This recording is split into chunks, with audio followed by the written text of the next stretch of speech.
like that one, Rob? I did. I wasn't expecting it. Welcome back to the Cream Spot. I'm the Cream Machine, a.k.a. the delicious Nicolicious. I'm the racist guy in the background, Rob. That's not nice to say about yourself, man. Quote unquote. Quote unquote. Man, that's been burning me up all week.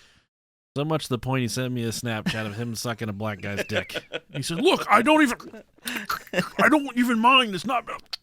It's not bad." And if you didn't hear last week's episode, the reason I said that is because someone left us a review saying that I have a racist voice. We're the most loving two individuals in the entire world.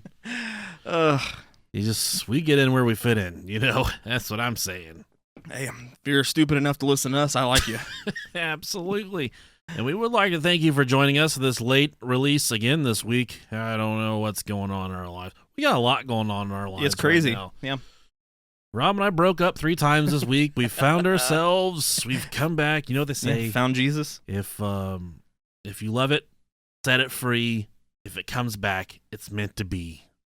Beautiful. That sounds like middle school advice from does. Your first girlfriend. Yeah. Speaking of first girlfriends, some of you may have watched the halftime show at the Super Bowl. Yeah. A lot of stuff going on in my heart right there because Shakira and I went through a really nasty breakup when I was 16 going on 17. Yeah, she's a babe. And I said, "You got to get out of here. You're just a nasty dancing skank. I got no time for any of this. You got to get out of here."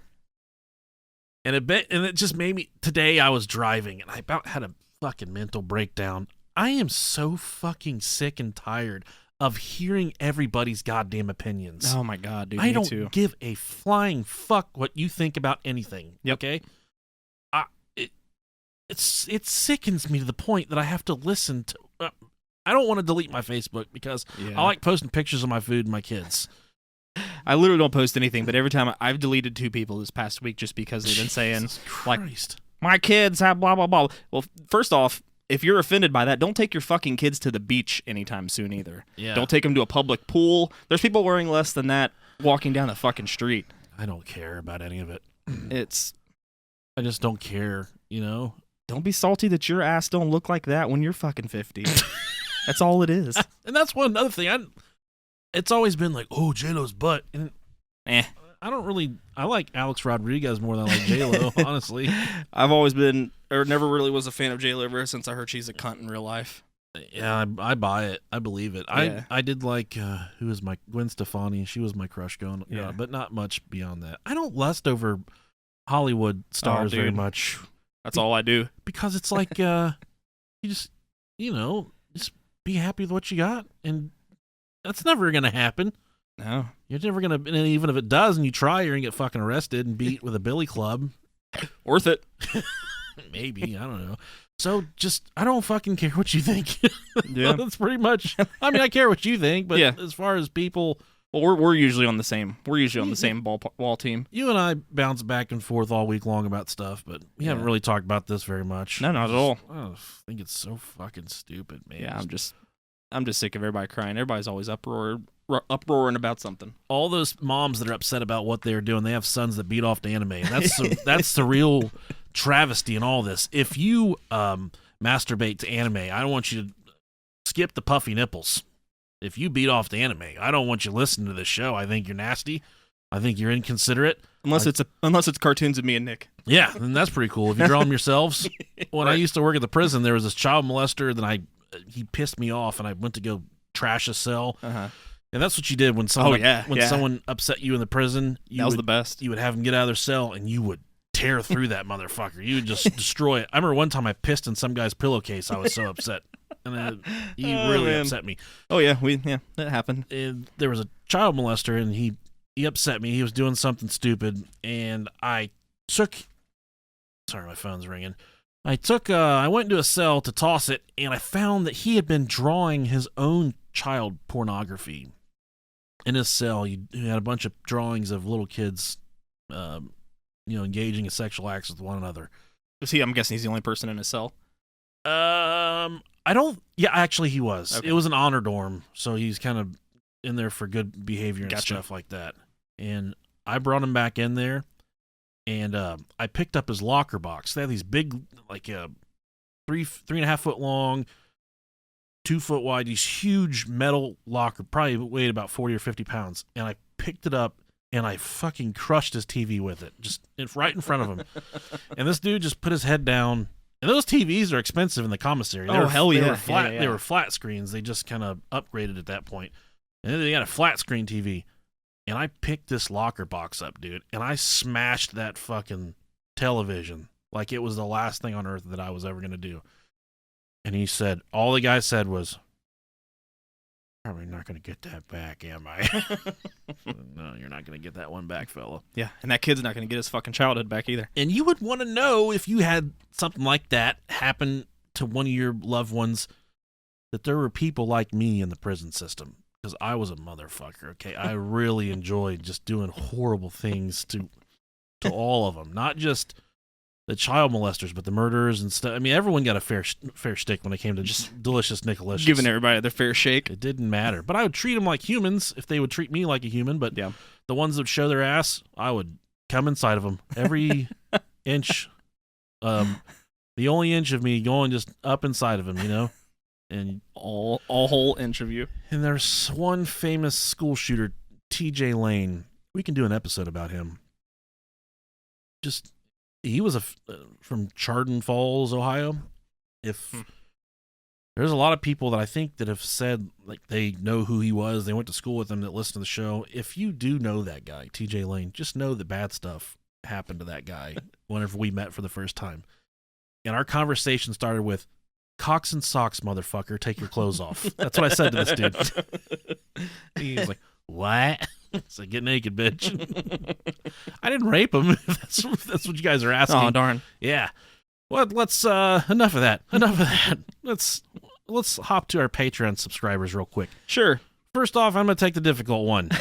Jay. Thank you, Jay, for your Patreon subscription. And next we got good old cousin Moose Knuckle. Wow, that one really took off on us this week. There's a lot of people yeah, man. for my dad made my mom listen to it. Yeah.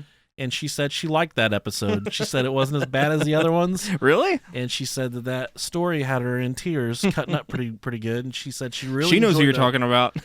She knows old Moose Knuckle. She said, "Oh, I know all about that pork knuckle. Look at your dad's pork knuckle right there.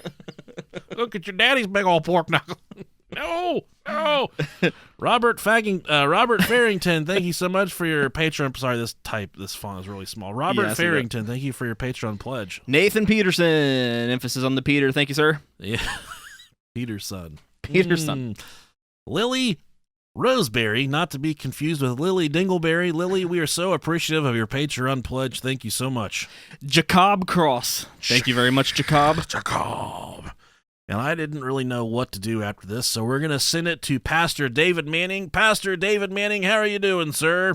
God's going to put a cancer in the butthole. God's going to put a cancer I wanted to come back to this in one. the butthole of every sodomite. Because it's one of my Every all-time sodomite's favorites. butthole will get cancer in the butthole. It'll burn and burn and burn. They won't be able to sit down because of the burning in their butthole. He can't sit down. He's got a burning in his butthole. He's got a fire. He's got a flame coming out of his butthole. Religious people are so obsessed with buttholes. Coming out of your butthole. It really is. You're going to have a flame coming out of your butthole. If you thought that AIDS was bad, you ain't seen nothing yet until you see the flaming butthole. Your butthole will be flaming, and you will not be able to sit down until you have a flame coming out of your butthole. And there'll be people walking around all over America with flames coming out of their butthole. This begs the question, Rob Dog. Yeah. You think he's right? Maybe, yeah. He might be. I don't know. My favorite thing is that if I had no idea what he would look like, and if you just described him to me, like, I need you to draw me a picture of a black pastor that talks about flames coming out of people's buttholes. Yeah. I think I would draw this guy. Yeah, he looks like his shits really stink. So I think he might be confused in this video right here. I think he's just... I like his suit, Everyone though. who takes it up the rear. Everyone who has a penis injected in his butthole. Injected? When that penis comes out, the flame will start burning. Because ain't nobody going to stick no penis in that flame. That flame will be... Oh, I don't speak for me, Pastor David Manning. You don't know what I like, buddy. I'll walk straight into the motherfucking fire. I don't care, Pastor David Manning. Thank you so much for being on the show I love that guy. today, Good for him. Mr. Manning. He's killing it. What if... this is... I've for a couple weeks now, I've just had a block of what we should do. And we just bounce back and forth, and we can just never figure it out. All of our good episodes are episodes that require a lot of research. Yeah, they are. And we just push those back and push them back and push them back. And I'm starting to come. And one thing I've never wanted to do was a 9/11 episode. Yeah. Because I just felt like. That's asking for fights. Not only that, you and I don't have super passionate feelings about the topic of 9/11. Yeah. I think we're educated about the topic, but Mm-hmm. I think in that topic, I think there has to be kind of like a good guy, bad guy kind of thing. Someone that thinks something happened and someone that I don't think anything happened. Or you kind of do think things happen. Yeah, I could see how people think that there is something that would happen. There's a lot of crazy stuff that happened that should be explainable but isn't. Sure. That makes sense. Yeah. And I was like, let's do a 9/11 episode this week. And then I sat there and I thought about it. I'm like, I got poop. And I came back and I said, I'm definitely not doing a 9/11 episode this week. Then I went to something else and I talked to Rob. I'm like, let's do FEMA camps. He's like, all right. No. It came down to the wire yesterday. I had absolutely Yeah, nothing. man. I was expecting FEMA camps and you completely we threw a this- curveball, man. We threw this together. Yeah. But I feel like we're doing how to fake your own death. And the reason I come to this, Rob's been having a lot of problems lately. Before, let me look this up real quick. God damn it, because this is before we go any further, if you are having problems with the thoughts of suicide, you can contact the National Suicide Prevention Lifeline, 1-800-273-8255. That's 1-800-273-8255. Tell them Nicholas sent you. So if you are having problems like that, Like they're going to fucking know who Nicholas is. No. Okay. No. I called him for some research for this topic. So if you're we're not making fun of Not at all. Suicide, because that sucks and it hurts. But we are talking about people like Rob, whose truck's blown up. Who's broke as fuck. Oh, yeah. And I was right there with you a few months ago when my truck blew up, or my car blew up in the summertime. And I'm just like, I don't do. So it's like we're just passing the bad juju back and forth. For real. And then Rob, I always call him, and when he calls me, he's like, what are you doing? I'm like, I'm getting ready to fucking jump off this fucking bridge. Or I'll call him, and I'll say, what are you doing? He's like, getting ready to go into oncoming traffic. I don't care anymore. So I said, you know what? Let's give him an out. Let's give him options this episode. Yeah, this is sweet. So we're talking about how to fake your own death. I just want to go back in time to when I was a wee lad, maybe 15, 16, wishing that I was a fucking adult and slap the shit out of Dude, it. I just think about whenever I was 13 or 14 and I wanted my driver's license so badly that there was nothing I wanted more in the entire world. And then flash forward, I've been driving for like 16 years. Driving's cool, but everything else that comes along with it is awful. Yeah, it's pretty bad. Yeah. It's really bad. So It was like cool I when we said, started driving and gas was like fucking under $1. I had like $100 I threw in my glove box one year, and it lasted me an entire year for gasoline when I was 16. Right. Took my last paycheck of the summer, took $100 of it, threw it in the dashboard, and it's amazing the shit didn't get stolen. But that lasted me the entire year for gas. That's crazy, man. Simpler times. Mm-hmm. I can't do anything with $100 now. I can't even buckle my jeans for $100. No. It's out of control. No, that won't even pay for the water that I use to flush my shits down the toilet. Yeah, I feel you, dude. You feel me? Yeah, keep that poop knife right there. Exactly. Oh, we're gonna give you options, Rob Dog. Okay, good. Oh, I skipped right past the article. This guy paid a prostitute with a cheeseburger. Hey. And we're just gonna leave it at that. We're Maybe skipping she was past hungry. it. Okay. We're already 15 minutes in. TLDR. Yeah. Now this is called pseudocide, not suicide, but pseudocide. Yeah. This is the act of faking your own death. I like that they have a technical name for it. That's pretty sweet. It does, and it begs the question: what would make a person want to fake their own death? Right. So there was a few different reasons on a few different websites I went to. The first one, to escape drug charges. Okay. that could feel like, and there were some stories that went with some of these, and I didn't notate some of them I did, but this was the first reason to escape drug charges. And I could see how there's people in our prison system here in America that are doing life in prison for peddling marijuana right now. Crazy. It is completely flawed. It makes no sense at all.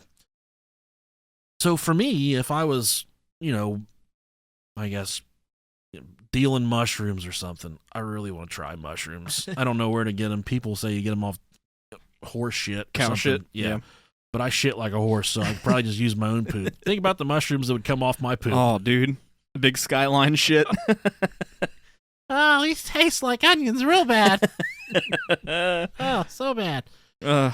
And another reason, too, that you might want to fake your own death is because you have a mistress. And that seems to me that would be the biggest reason why someone would want to fake their own death, is to shack up and run away with their mistress.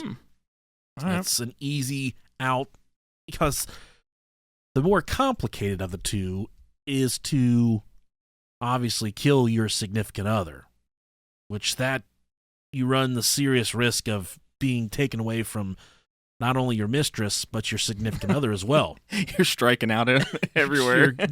You're essentially going to prison to deal with someone like me who pees in your pillowcase. There you go. Smashes your TV. Yeah, we call that the aqua sack whenever you pee in the pillowcase like that. And I got really stinky pee, too. It doesn't matter what I do, it always smells like I've had asparagus. I love it. My doctor said something about an infection, and I looked at him and I said, "You're not a fucking doctor." And I don't think he is. I really think he might be a witch doctor or something like that, because he sucks at diagnosing me with stuff. And I've known the guy for a long time. Yeah. He's huge, and he didn't stick his fingers in my ass. Oh. But I asked him to, and he said, "You're not." You're here for a general checkup. He said, "You're 25. You don't need that yet." Yeah. So I can never really get what I want out of him, is what I'm saying. Just shut up and milk me, Doc. Yeah. So this goes along with the mistress thing. It says, are you trying to turn yourself up? I turned myself up, but then I turned you down, so I turned you back up. This doesn't affect that at all. This only affects the SD card. Oh. These affect that up there. I hit this one down, and I just put it back where it was at. Okay, all right. I saw you messing. I was like, I need to let him know that he's not doing anything. No. Okay. I bumped it, and I just put it back where it was at. We have no idea what we're doing here at the Brohio Studios. I'm so glad you're here with us to go through all that. Oh, yeah. This is about this guy got whatever he was going to do as far as faking his own death because of a mistress. This comes from a movie or book called The Rise and Fall of Reginald Perrin. This was a labor politician named John Stonehouse, and he was a junior mister under Harold Wilson. This is obviously from the Great Britain, because I have no... I was going to say, I don't know what the fuck that means. A junior mister sounds like something with extra chocolate I would order at Dairy Queen. Junior minister. I don't know. And Stonehouse faked his death on November 20th of 1974 by dumping a load of clothes on a beach in Miami so that people would assume he drowned or he'd been eaten by a kraken, which is what was presumed, when in fact he'd run off to Australia to live with his mistress and secretary, Sheila Buckley. He was found out when police noticed a load of money being transferred out of his bank accounts, and 6 months later he was dragged back to the UK and charged with 21 crimes. Oh my gosh. Including fraud, theft, forgery, conspiracy to defraud. I better been some good pussy, boy. Then it turned out he was a double agent for the Czech communist government. Oh my gosh. As if none of that stuff. Holy shit. You want to talk about getting your butt cheeks split apart. That guy got it all whenever he went to prison. That's a twisting, turning road right there. And this next reason why you might want to fake your own death is probably the only reason I would want to do it, because I'm such a vain, compulsive piece of shit. And it's to see how people would react to your death. Man, I would. That's big for me. I want to see that. 6 times a day I get on Facebook and turn my account into a legacy account. R.I.P. You know I gotta do it right now.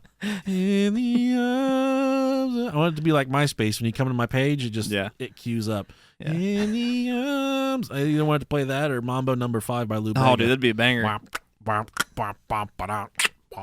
It is a banger for sure. Yeah, I just want to see how many people that I don't even talk to say that I was their best friend. I remember we were in high school and I was getting my wiener sucked by him. I looked down and we locked eyes. He used to call me Terry Berry Suck My Harry. He called my girlfriend Old Ham. He's a mean piece of shit. Sorry guys. Yeah, it's okay. Sorry guys. One of our old friends from high school saw my wife this week, and not our friends. Yeah. I don't know if he listens or not. I'm not going to say his name, but he yes perpetually walks around your old neighborhood. Yes. He messaged me asking if that was her. I was like, I don't know, man, but I'm pretty sure it is her. Yeah. So he's like, "Tell Nick I saw what's up." It's she so came funny. home and she's like, "I'm really creeped out right now, and I want you to protect me." I'm like, "I got you, babe. I got you. Come here. Get into my arms. I'll take care of you." Now, another reason you might want to fake your own death, this is a really good reason as well, because you've got problems with the mob. Oh, okay. Wait a second. Did I read that? Yeah, I already read that one. No, I copy and... You just, it's... Yeah. Oh, God. Oh, my God. Yeah, I copy and pasted the wrong thing right here. But essentially there was a guy in Cleveland. And amateur hour. He was doing... he was a machinist, I believe. Okay. And the mob found out what he could do as a machinist, so they wanted some off-the-record silencers made. The police also knew what he could do, and they said, "Hey, we want some of those off-the-record silencers as well." So he was going to the mob. The mob was coming to him, and the police were coming to him to get off-the-record, whatever. I think you have to have a stamp or some type of tax stamp or something for a silencer. I don't. Maybe not. I could be wrong. I think you have to have a tax stamp for a fucking machine gun or some shit like that. Leave it to Cleveland. It's gun talk, and I'm not really good. I like, I keep that motherfucking thing on me, but I don't know much about, all silencers, these machine guns. None of that pussy shit. Right. I want my gun to go bang when I pull that goddamn trigger. This is fucking America, dog. I don't need no silencer. I want it to shake my balls when I shoot it. I want a silencer for my butt. Can I get one of those? And he was in bed with the police and the mob found out what he was doing for the police, so they fucking blew his car up with him not in it, and the police said, "We're gonna take you to fucking jail for doing this stuff for the mob." So obviously this guy, he ended up faking his own death. I don't know how he did it, but he did have to end up faking his, and it went well for a few years, I think, but they ended up finding him out, and he went to prison. He didn't die, which is good, but he did end up going to prison. That's a lot of time. That's so fucking shady. Like, we're gonna let you do some illegal activity for us, but not for them. Yeah, and they're the police. But I think this was back in the 60s or 70s. Yeah, I figured it wasn't.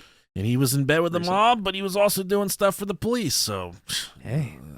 But talk about having the world by the balls whenever it was going on. He probably getting that Skrilla, dude. That motherfucker probably felt like he was 10 foot tall and goddamn bulletproof, honestly. And do whatever the fuck I want. Yeah. Call a lot of friends, get a lot of favors done.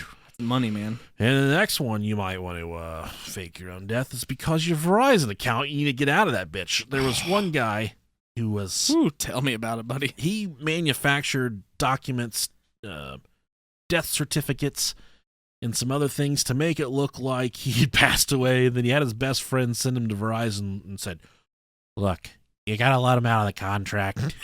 I think it was only $150 too. Usually when I get my early termination stuff, I remember when I was 18, I got an early termination from T-Mobile. They said, "This would be $3,000. Yeah, fucking right. Get the fuck out of here. I'm not doing that. And his buddy sent his documents in to have him fake, fake his death. And yeah. Verizon eventually figured it out. So it did come full circle. They got that money, Which begs me to say, if you work for Verizon and you can cut me a fucking deal, message me on Facebook. Yeah. God, Rob Schmidt, that's me. I need a fucking break. I pay way too much. Yeah. Dude, cell phones are expensive, man. Yeah. I I know it may seem corny, but that prepaid, like, It's almost $300 fucking dollars a month for my shit. that straight pay, That's crazy. and Total Wireless stuff, those are all the same towers. Yeah. But you just feel like trash buying that stuff. Yeah. I ain't gonna go to Metro PCS. Fuck you. Right, but it's, well, you just don't tell anybody. No. Right. When people ask, who's your phone service through? Just be like, Ameritech. I don't fucking know. Someone, yeah. Company that doesn't even work anymore. Alexander Graham Bell. That's who my phone service is through. Thanks a lot for your contribution. A long curly cord hanging out the end of it. My mom and dad, they have their phone disconnected because no one calls it anymore. Their home phone. Well, they still have. Besides angry fans. Oh, yeah. That was right at the end. Oh, that pissed me off so bad. But they still have their phones hanging on the wall there, and the kids will pick them up and just be like, Paisley, mostly. Hello? Yeah. And she's talking on the phone. So she's my favorite. kind of keeping the dream alive, you know. She's a terror. That yeah, she is. I took her to the aquarium today. She's a terrorist. She tried to punch a sea turtle through the glass. Get it? Tried to fucking crack it.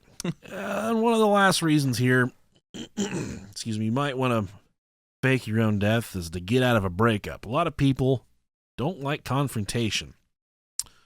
I, for one, I'm not one of those people. If you want to confront me, I'll confront you back, and we can just be confrontational for hours until I'm not a fan of it. Until you tap out. And I'm the best arguer in my head. I'm one of those people that sits there and contemplates what you would say in a confrontation. Right. Yeah. Like I plan it, and I'm like always fucking win. I'm like, oh yeah, well blah blah blah blah blah.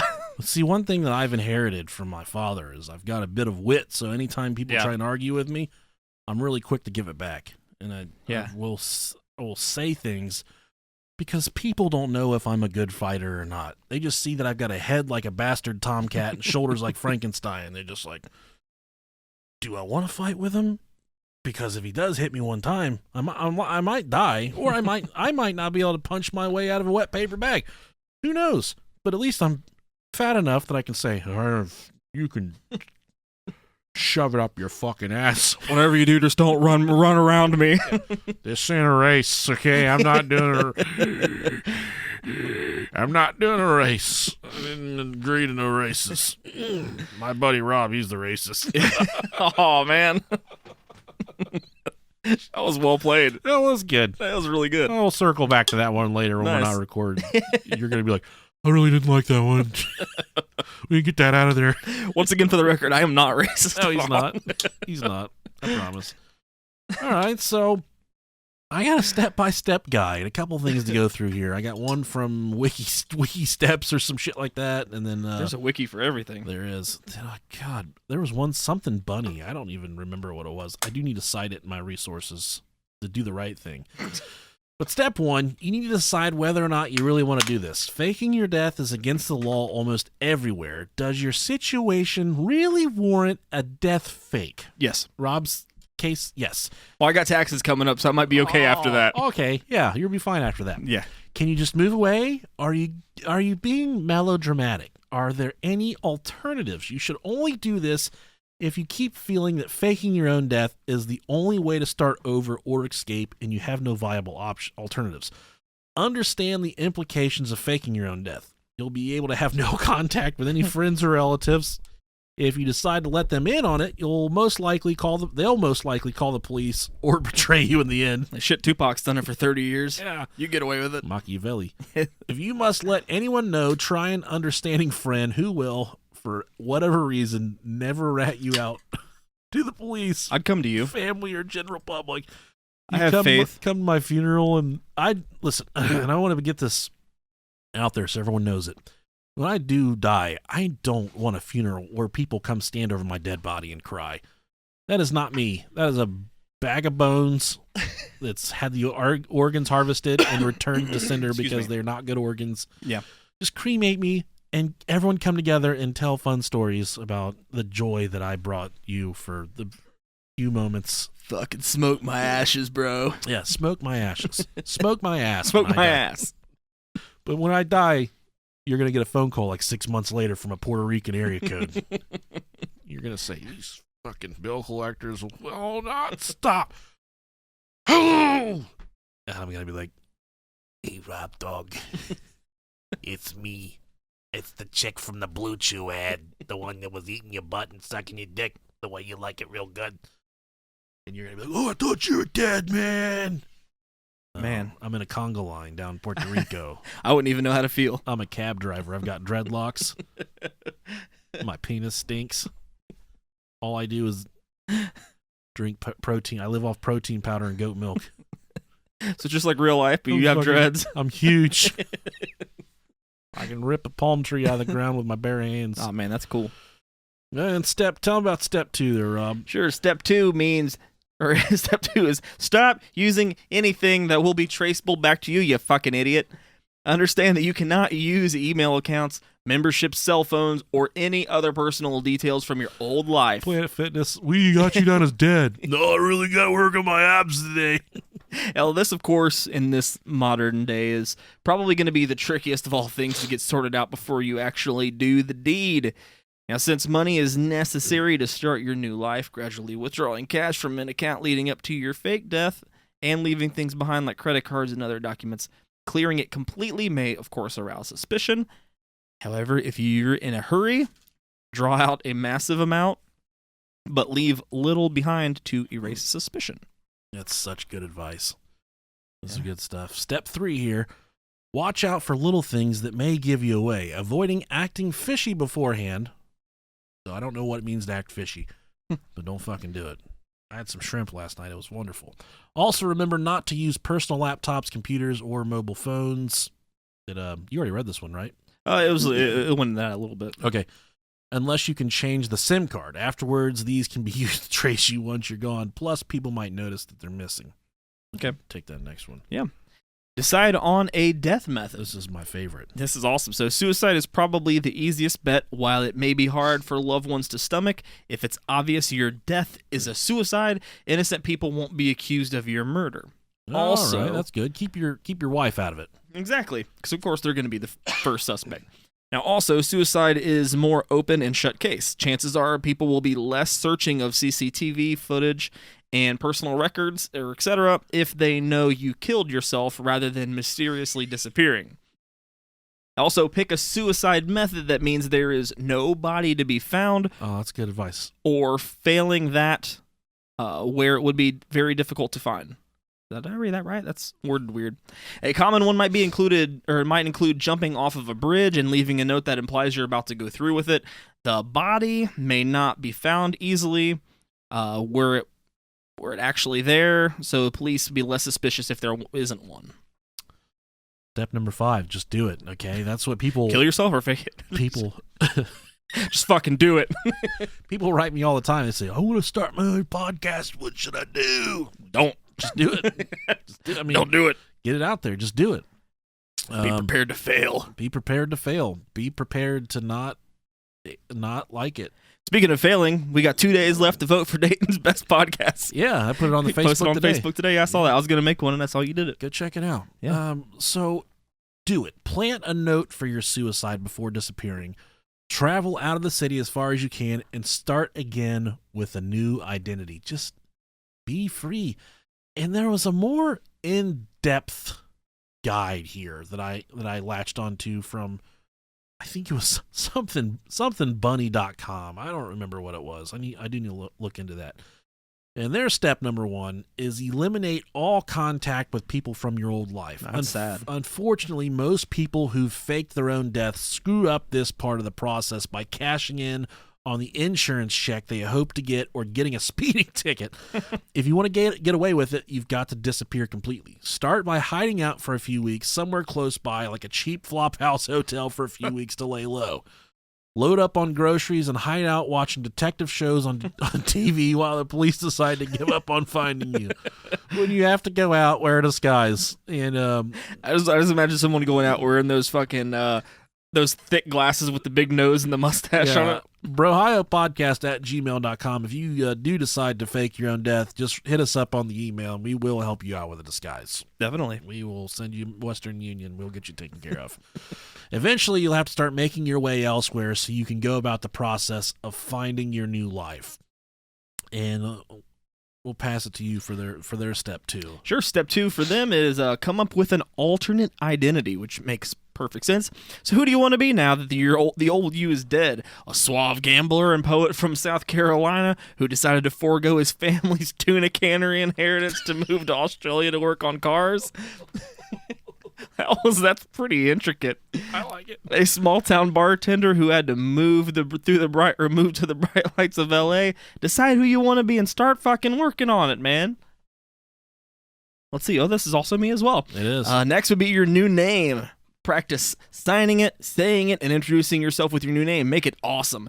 Jackson St. Bloodrock. Pleased to meet you. Jackson St. Bloodrock. That's so good. I just named myself Bloody Dick. Bloodcock. What's your name? Bloody Dick. Next would be your new style. How will you craft your new image? Get clothes that are different from your old way of dressing and that will mask the new you people might see in the old you. Dress in such a way that you're able to walk past your own mother on the street and she'd never notice you. Mine wouldn't anyways.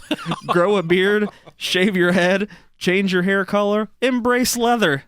Embrace leather. Do whatever you need to cultivate a completely different style.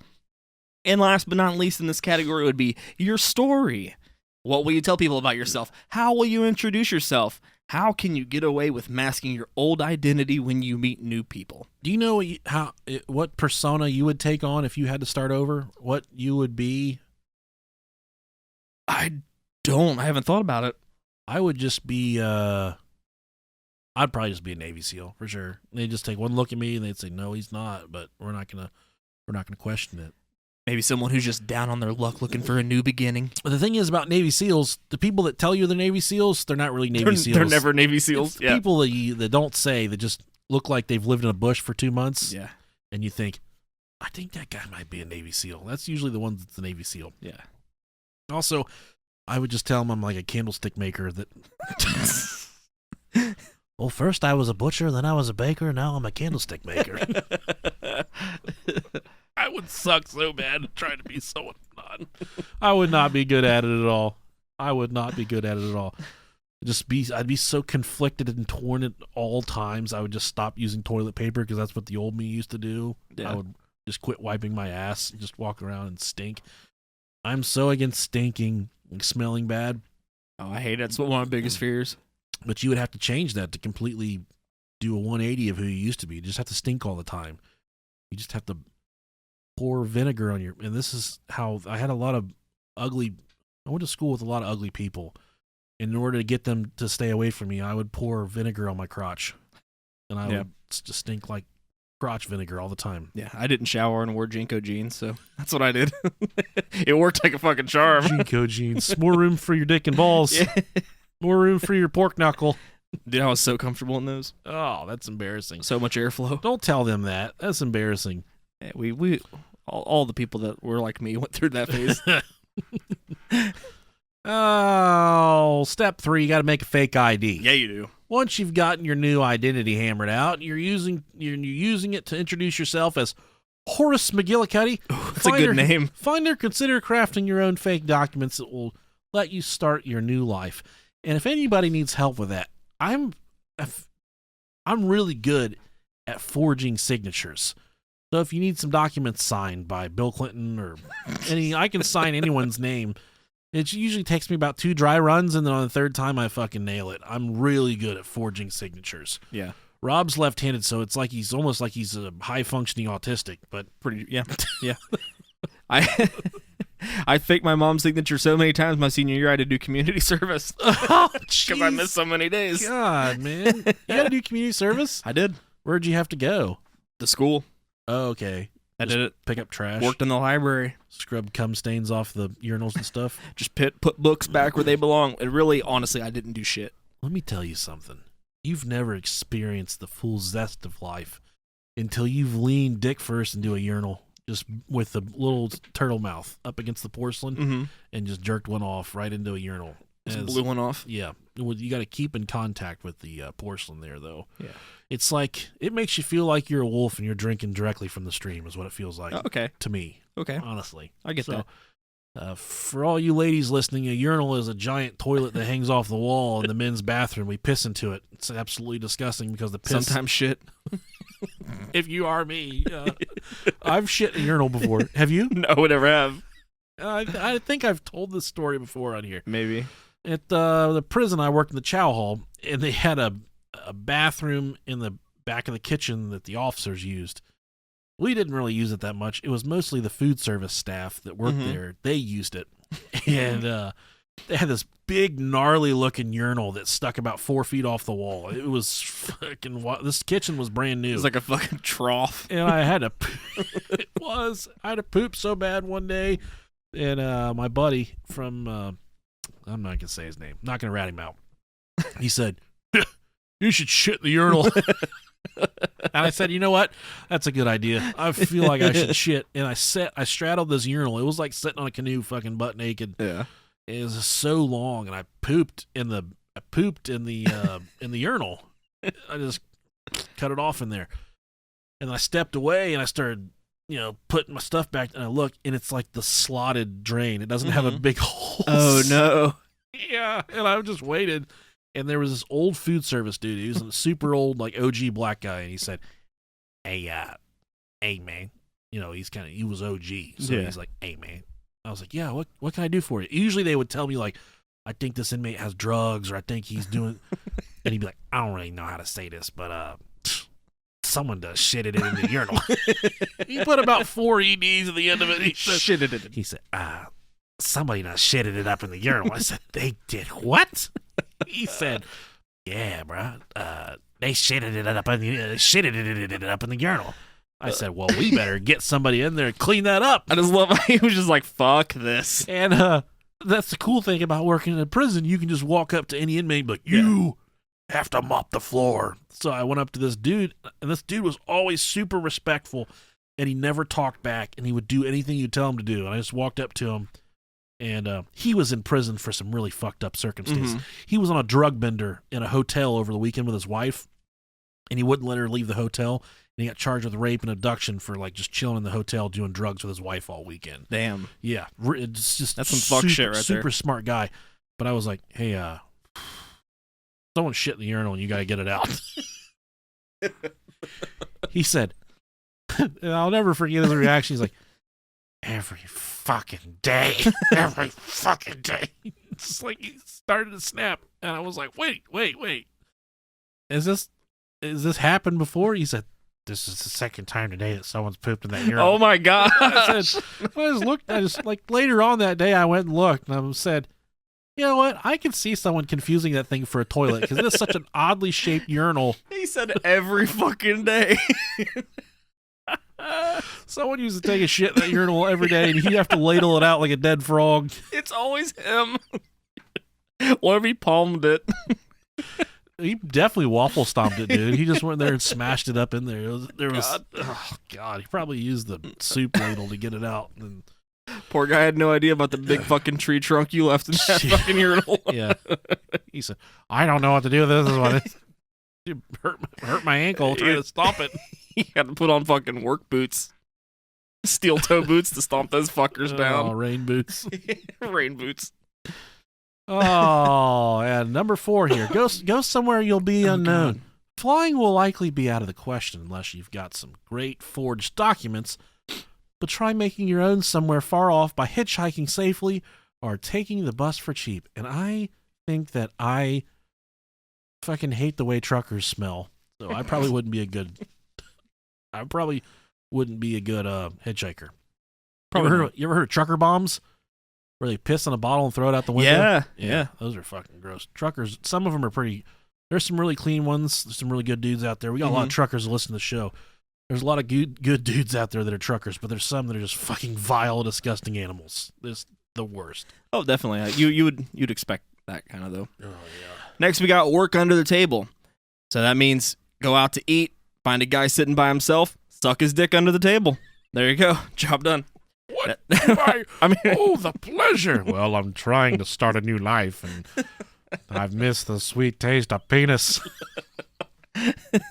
No.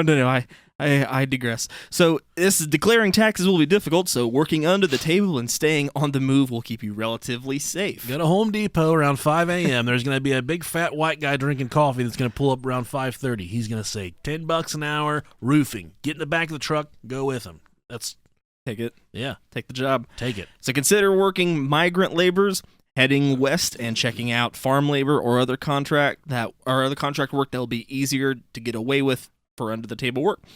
Mushroom picking in Oregon or California can be lucrative, as well as detasseling in Indiana, whatever the fuck that means, or peach picking in Georgia. Move around and see the country. Oh, it all works. And you got to lay low. Becoming a public figure probably isn't the best idea. Get ready to live a quiet and simple life, socializing little and maintaining a mysterious mist around yourself. Ooh. I've got a mysterious mist you can surround yourself with. When people start to get too close to you, it's time to move on. Stay away from tourist locations and landmarks. There will be cameras everywhere that may capture your image. Moreover, there's an increased chance that some of those vacationers knew the old you. Wear a hoodie drawn over your forehead if you don't want to be seen clearly. Just walk around with a fucking hoodie up all the time. And that is pretty much concludes that step by step. Then there's, I can't recall where exactly I got this from, but it kind of gives you a more in-depth. So there's just other itemized list of things you might need. If you recall earlier in the episode, we talked about committing suicide, just walking into the ocean, whatever. Yeah. This gives you the guide on how to do this if you got a body lined up. It tells you how to line a body up, because this is going to be a lot more believable if there's a body, But I think that would look at the first season of Stranger Things. Yeah, look what happened to Will. That would be so hard to do. A fake body. Oh yeah. They all thought he was dead. What if they tried to use me as your body double? Oh, he's really bloated. He really swelled up there in the afterlife, didn't he? Hey, shit happens, man. The body works in mysterious ways. Got a big old ball sack on him now. He didn't have that back in 2007.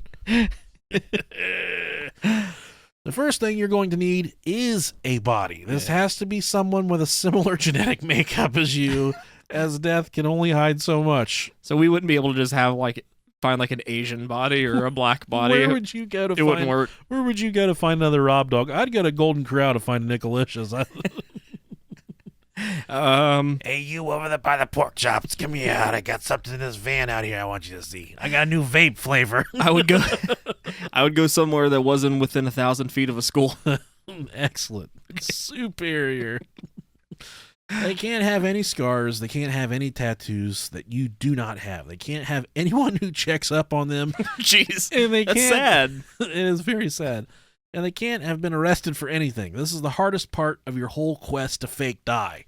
There are several ways that a medical examiner identifies a body, and you're going to need to fool each of them. And I think they probably do a quick breeze over in some instances, depending upon the circumstances of the death, Yeah. Cut off the fingers, knock out the teeth, there you go, you're good. We talked to Fred and Larry. I can't remember their names. I know the real names, but I'm not going to say the real names. Oh, yeah. She worked for the funeral. Or yeah. We'd have to ask her, but I'm sure there's probably some autopsies or preparations they do. They just kind of breeze through sometimes. Right. Like, we know what it is. Let's just get this fucking thing over with. Put the corkscrew in his butt. This one's too fat for a corkscrew. Let's just get this thing over with. Fingerprints and DNA are often the easiest way to identify a body. After that, they're going to look up medical and dental records. This means pacemakers, surgical scars, abnormal genitalia. Oh. Yeah, this is the one. He's got an inverted penis. For sure the one. That'd be me. Whatever identifies you. We can't identify the wiener because it won't come out. After that comes body modifications. Do you have piercings or tattoos? And they do document that when you go into jail and you get arrested and stuff. Yes, they do. Does this body? Each of these is an essential factor to consider when selecting someone to die for you. If you have complicated tattoos, this method might not be for you. But be warned, by bringing someone else into your scheme, you are increasing your chance of failure. Now you have a tattoo artist who remembers you bringing this guy in to match your sick tribal coin. Oh, can you do this Godsmack son with a small on my back? Or whatever you got when you're 19. It just needlessly complicates things, so avoid it at all costs. And that gives us some quick methods on some circumstances you can surround your death with to make it seem believable. Jesus. Let Rob take that. Yeah, the first one is something I'd never hope to do is die in a fire. I'll do it right now. I don't fucking care.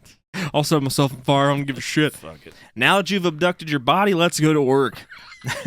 Fires happen every day, and sometimes, you know what, people die. There's a fire in my pants right now. It's unfortunate for them, but great for you. You'll need to establish a timeline with anyone from your old life without raising suspicion. Simple stuff like posting on your social media about having diarrhea, so you'll be staying in tonight. Trying to shit my pants. Not watching Grey's Anatomy tonight. Trying to stay away from being too clever, so don't say something like, gonna watch Final Destination on Netflix, because that's too meta. I need ideas. And also, no one in their right mind is gonna watch Final Destination on purpose. I beg to differ. I do too. So here's the tricky part. You need to burn your body double alive. Not only that, but the fire needs to spread naturally, so no accelerant being used unless it has a reason to be there. So the fire/arson investigator will catch that immediately, of course. You can't kill your body double first because smoke inhalation wouldn't happen. So, okay. How do you get someone to die in a fire without trying to escape? That's the $1 million question. I need you to hold real fucking still for a second, pal. We're gonna do some really cool stuff. Watch these fireworks. So you could break their legs, but then you'd have to make it look like an accident, and now that's something else you gotta worry about. You can't tie them down or drug them because that would show in post-mortem reports. Suggestion is become a hoarder. Okay, yeah. So this pushes back your timeline. My children. Yeah, exactly. So I know it's not an option for everyone, but it becomes incredibly helpful. So for at least 6 months, collect newspapers, magazines, anything that burns quickly. Make sure you have some old oil-soaked rags around. I'm not done with that jug of piss. So just clean your fat folds for a little while. Keep them around as well. Maybe maybe next to the piles of batteries and empty booze containers you got sitting next to your fucking recliner. You'll want to make sure that the piles of filth block most entrances and exits, making it harder for first responders to get there. That would be so much fun to do that. That sounds like a fucking blast. Live in your squalor. Exactly. I Just shit your love it. pants and fucking wipe your ass with rags and I throw them love on the watching floor. hoarders. Oh, dude, it makes me feel so much better about myself. I haven't opened up that box of Captain Crunch yet. Don't throw it away. So another thing you'll want is a lot of steel wool, and I'll explain why in a second. That's what This is crackheads getting use. so good, it really is. Now that you have your accelerants and impedance in place, impediments. I said impedance. It's impedance. Impedance. No, I got one. It's impedance. Something that stops you from walking around. Impedance. it's spelled impediments. Okay, okay, you're right. Impediments. I only got one contact in, Rob. I said impotence at first. You got it. You win this time. Close enough. You win again. We can get your body double ready. So get them nice and comfy on the couch and fill them with booze, just how you'll find me any day of the week. He's dead. You'll want your victim, your body double, blackout drunk for this, not only because it's vital in establishing a cause of death, but because it's more humane. So once your double is passed out and everything is blocked, knock over some 9-volt batteries into the steel wool. Oh, yeah. That's how they used to light their cigarettes in prison, was batteries. There you go. Yep, that'll do it. And make sure the steel wool is near flammable things, as it's about to get very hot. Not next to all your porno mags and fucking Reach magazines that you get from the Sunday newspaper. Reach magazine. That's a Dayton thing right there, so You sorry. burned my fucking hothead coupons up. Now fucking tear this motherfucker. The local coupon magazine. Hotheads are a Dayton version of Chipotle. They have, it's like Chipotle all the way to the end, and then when you get to the end, they say, what kind of sauce would you like on there? And they have like 15 sauces you can put on your burrito, your bowl. Yeah, their rice isn't as good, though. I think their rice is better. I don't. I think their ingredients aren't quite as fresh, but I think the option of the sauce at the end. Sauce, this is really good. Sauce is the and boss. you can get spicy meat, which I love me some spicy meat. Yeah, I know you do, pal. Keep reading the story. Amen, brother. So next we got make your escape into the night and never look back. I don't suggest this method because there are far too many variables to consider. No, this one seems pretty cut and dry to me. I think this is definitely the one to go for. Hoard, burn a body, get the fuck out. Every single thing has to go right or you're royally fucked. Not only that, but the victim might still be identified as someone that isn't you, and now you're wanted for kidnap, false imprisonment, arson, and murder. So, way to go, champ. Method 2. Method 2, go for it. This one seems like it would work pretty well. An industrial accident. Again, we're going to need your body double for this. If you don't have time to make one at home, store-bought is fine. This method is similar to the fire, but needs more specialized equipment. I only suggest this approach if you already work near industrial equipment, and if it isn't out of character for you to work alone. Machines are relentless killing machines. They really are. Industrial machines will fucking tear you up. They're super helpful in automating our lives, don't get me wrong, but they will also efficiently kill you without remorse. You'll need access to a smashing machine, a grinding machine, or any other sort of machine that can render a body unidentifiable. Wood chipper. This here is to mutilate the body enough that there aren't any usable parts left to identify. The teeth are ground, the fingertips split and separated, bones and organs smashed. The only thing that should be found are parts of your wallet, work ID / name tag. Same as with the fire, you're going to need to set up a logical timeline. Why are you there by yourself? How did the accident happen? Do they still have to pay you? These are the critical questions for everyone to ask you, or to ask. As always, we're going to use a drinking problem to cover up any holes in our story. Yes. You'll need to establish a pattern of alcohol abuse leading up to your death. Frequently post on Instagram from shitty bars in the area. Rob already does that. I'm there, man. Get written up for working while buzzed about a week. Yeah, you gotta make this believable. Yeah, buy into it, man. Get written up for being sloshed at work a week or two beforehand. Just an excuse to drink while on the job. The night of, post something about how you're at a rager and got called into work to check something. Whatever makes sense in your line of work. Get the body ready by getting them blackout drunk and dress them in your clothes with your identification. Do what you have to do to get them into the machine, and don't forget to take out any surveillance that might be in the building for that night. That might make it look a little bit fishy. Mm-hmm. Best case scenario, everyone thinks it was an accident or a suicide. Do not leave a note, though. I know you've seen it in the movies, but in my experience, suicide victims rarely leave a note. You want this accident to get swept under as quickly as possible. The company doesn't want it out and will ask the police to do a quick investigation. This is true. Writing a note complicates all of that. They want business to go back to normal as quick as possible. Drawback to this are similar to the fire. Lots of little threads with the body. You've got surveillance everywhere. You need access to heavy machinery. Plus, you'll have to kill someone. No biggie. I wouldn't suggest you do this one unless you really have to. I feel like if you have a job line, a place of employment with not much surveillance, I feel like this one could work really well. Just tell them that you need you dropped your wallet and it's got $1,000 in it in this machine, and you need someone to help you get it out. And then when they reach in there, give them a little shove. Push their booty a little bit. Little buzz. Hey. Let them go through. Ride the lightning. Yeah, ride the lightning. Exactly. Flaming butthole. Let's see. Next, you want me to take this one? Yeah. Next, we got one which I may implement because I'm planning a cruise, Lost at Sea. I love taking cruises. They're so much fun. So, this is my favorite one because you don't actually have to kill anybody and you get to learn a new skill. The new skill, what is that, you ask? Learning how to scuba. We all want to know how to scuba. I have no fucking desire. I don't give a shit either. Keep me out of this. Exactly. However, you may need to learn covertly. So what I suggest is learning from someone on Craigslist, very reputable, and showing up with your West. You just show up to someone's apartment and they fucking like, get in the tub. Scuba Steve! So showing up with a wetsuit hood and goggles already on. The dude instructing you will just think that you're some weird dipshit, but you're paying them enough and they don't give a shit. So once you learn how to scuba, I'll teach you how to scuba for $100 an hour. Scuba this dick. Yeah, exactly. Once you learn how to scuba, you need to plan your location. Excuse me. I suggest a pier or a jetty, whatever the fuck that is. That's some over the pond shit. Hopefully in a visible spot where people get around. Get familiar with the underwater terrain in the area, diving frequently. Do not join any sort of dive clubs. That's a thing, is a dive club? It is. That's wild. Do not socialize with divers or surfers, and do not buy any dive equipment with your credit cards. You do not want anybody to know you know how to dive or scuba. If possible, play it up that you've never learned how to swim. This is I do want to give credit where credit's due. Sure. This is all written by bunnyears.com. Oh, bunny ears, yeah. Bunnyears.com.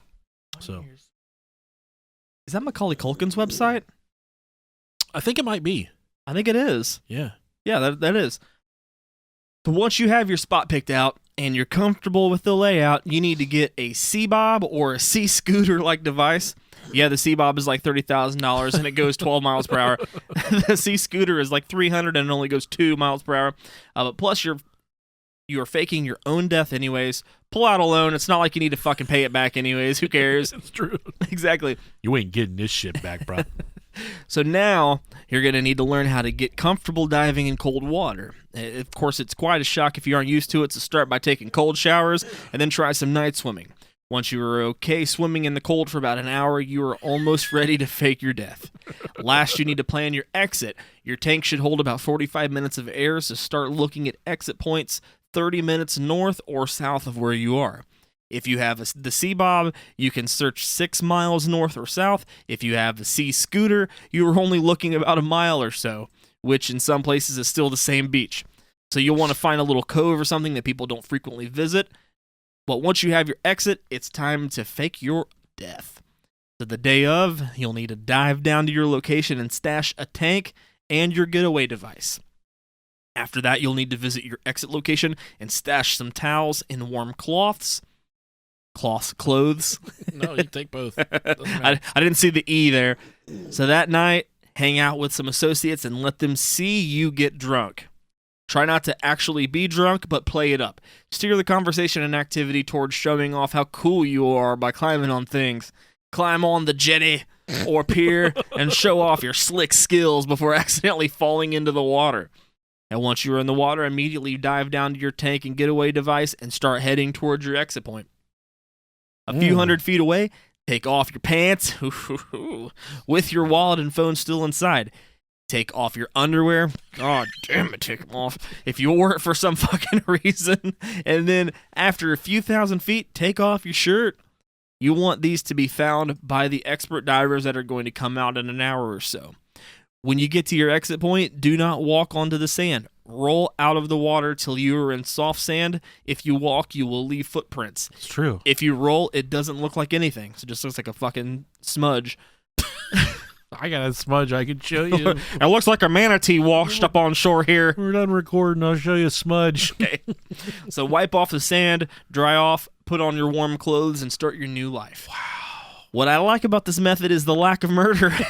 Yeah, true. You want to fake your death, that's fine, but is it worth killing someone? The downside is there's a lot of planning work involved, but again, you are faking your own death, so what did you expect? You just give a guy some money and go on your way? It seems like that would be a pretty good method as well. It is a good method. And then I approve. This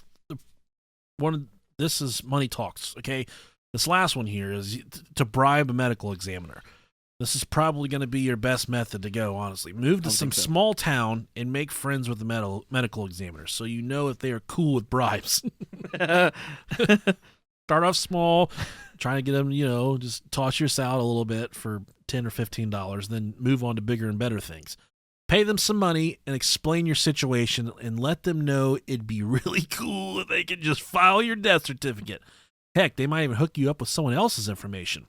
They won't need it because they are actually dead. This method is easy but comes with a lot of risks.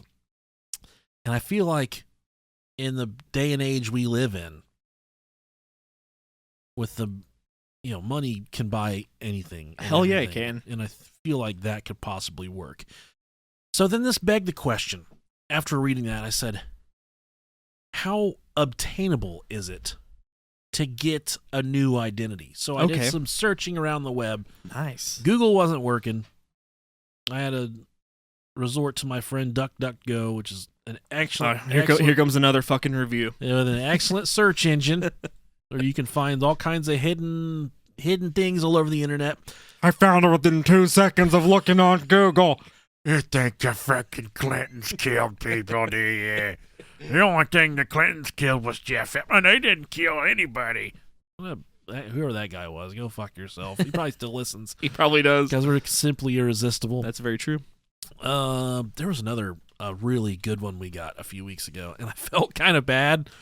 Oh, let me see. Another bad review? It was a bad review, but the guy's he confessed his love to us in the same breath.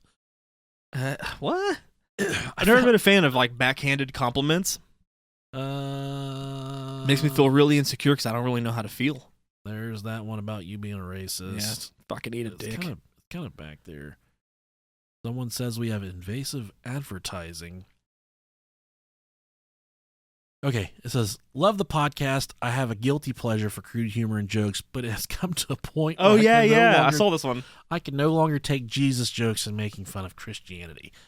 I've been struggling with this for a while now because the podcast is so addicting that I would find myself getting upset and deleting you guys, and the next week re-downloading it because I need a laugh. I think it goes a little too far, though, with the Jesus jokes. Nick and Rob, as much as you hate to hear it, Jesus does love you, and he is real. I wish nothing but the best for you both, and I hate to stop listening to such a funny group of guys, but I can't do it anymore. I will not give you guys a 1-star review, though, because I really like you guys. I feel like I've known you all for a long time. Peace, bro, Ohio. It's weird because you sent me this one. And you sent me this, and like I even said, I was like, I don't really remember making any Jesus jokes. I feel like if it was anybody, it would have been me. I have made some Jesus jokes for sure. But I mean, come on, and this is a very passive, respectful review, and I hope that I literally just made a joke about myself not being able to live within 1,000 feet of a school. Yeah, that's a child molestation joke. No one's off limits here. Yeah, and I have had and continue to have somewhat of a relationship of what I believe is. You're an ordained minister in the eyes of the Lord. I am. I bring people together and I put them in relation. I marry people. I'm an ordained minister. Well, I do appreciate the fact that he left a 3-star review, and hopefully, he downloads us back and listens. I hope you come back, buddy. We love you. We'd love to have you back. And if you do send us an email, we'd love to chat with you sometime about how the confliction, how hard it is to listen to us and maintain your walk with Christ. Because I am a friend of Todd. I am a friend of Todd. You remember that one from last week? Yeah, I do. Yeah. Yep.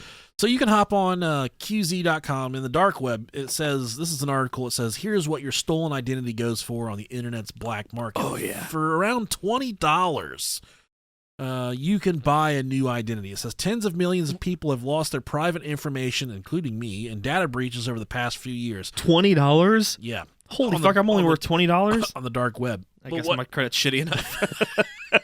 Oh, you don't want this one. We'll pay you to take him. Yeah, just take this guy, please. But what happens after that, how the data are leveraged for financial gain remains murky. Many of those stolen records end up for sale on the anonymous, seedy area of the internet commonly known as the dark web. That's the fun part.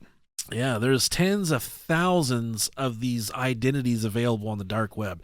That there is indeed a market for your data. In this article, they examined several different identities that were for sale. Though the transactions are usually illegal, marketplaces on the dark web function much like those on the popular internet. Prices for stolen identities vary based on factors like quality, reliability, robustness, and the seller's reputation. I'm very robust. Exactly. The most expensive fools we examined from a vendor called Osama bin Frodden. That's so fucked. This is listed at $454.05. The vendor explained in the listing that this was a premium identity with a high credit score. Oh, damn, mine worth shit. The ad says, hello, this ad is for USA profiles that have been freshly created and already currently have 720 credit scores. Damn. Or higher with no current bad history and no fraud alert. You can use profiles for your own identity to get loans, cars, housing, anything you can identify with a perfect credit. The profile will come with a full name, address associated with profile, social security number, date of birth, Credit Karma login to verify your credit score. Damn. The price is high because these profiles are pre-built and already have high credit scores, and you can use these identities as your own as long as you like. The second most expensive was $248. It came with an American Express card that the vendor claimed had a $10,000 spending limit on it. So it's pretty easy to just hop on the dark web and you can. Credit card still available? Can I get that, please? Someone started GoFundMe. Yeah, Rob started. I need to raise $300. I need to steal someone's data. I'm not that desperate. It seems like it'll probably work. I'll sell a testicle before I do all that. Oh, Jesus. I already got all the kids I want. I don't need 2 testicles. That's being greedy. Take my balls. That's being I greedy. don't need my balls. Yeah. The only thing I use my balls for is to get sucked on. I like getting my balls sucked on. So if anyone was looking for a how-to guide, that little how-to tutorial, how to leave this Earth but not really leave this Earth and not go to space, we just gave it to you. I feel like there's a lot of good information in there. Yeah, I feel like there's a lot. There's a lot of resourceful shit. Do with it what you will. Absolutely. That dark web thing's a little sketchy, though. Yeah. Entertainment value, or if you want to act it out, send us an email. We'll keep your secret safe. We just want to know if you did it. I would love to follow along, to be the only person, like someone that fakes their death, and us be their only bridge to their old life. Yeah, or if you have faked your death and you're listening to us right now, let us do an interview. We will change your voice. We will fucking use a VPN to do an interview with you, whatever you want to do. And I'd love to hear from someone that's possibly been at the brink of faking their own death. What brought you to it? And like Rob said, we'll change your voice. We don't want to know who you are. We have nothing to benefit from this. So. Or if you're under some certain instance where you had to have your identity changed. Yeah, I would love to talk to someone. The one guy I know that Witness protection. Witness protection, Mm-hmm. He's made it very clear that he does not wish to talk to me. He does wish to remain friends with me, but he does not want to talk about that. So Yeah, I get it. I get it as well. And I was like, you know what, you're a fucking pussy. And he said, I don't need to talk about it anymore. And I said, you know what, you're a fucking pussy. And then it wasn't going any further than that. So I'd love to talk to someone that. The witness protection program is kind of what I'm hinting at here. It's really cool. Yeah. It is really cool. Yeah. So if you're hiding from someone or you're hiding with the aid of the government, hit us up. We'd love to talk to you. Yeah. I see we'll end up doing an entire episode about that, but show. in the future. All right, guys. Thanks for tuning in this week. We'll have this out here in just a few minutes. It'll be hit your ear hole harder than I hit your mom's ear hole. Oh, got him. Yeah, so tell them the good news, Rob. I fucking love ya. That's all you need.